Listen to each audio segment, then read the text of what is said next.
আসসালামু আলাইকুম। ২ দিন আগে আমি একটা ভিডিও দিয়েছিলাম যে আমার গাড়িতে একটা সমস্যা হয়েছে যে বাকেট লোড স্লো হচ্ছে এবং আপ স্লো হচ্ছে, একটা চেন স্লো কাটতেছে।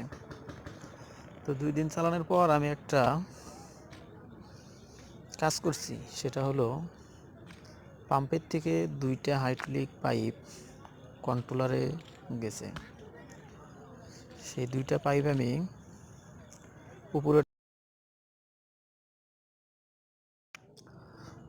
উপরের পাইপ নিচে দিছি আর নিচের পাইপ উপরে দিছি। দেওয়ার পরে কিছুটা উন্নতি হয়েছে, কিছুটা রানিং হয়েছে। যে চেন কম কাটতো সেটা এখন একটু বেশি কাটতেছে, আর যেটা বেশি কাটতো সেটা এখন একটু কম কাটতেছে। আসলে বুঝতেছি না যে এটা আসলে পাম্পের সমস্যা নাকি কন্ট্রোলারের সমস্যা।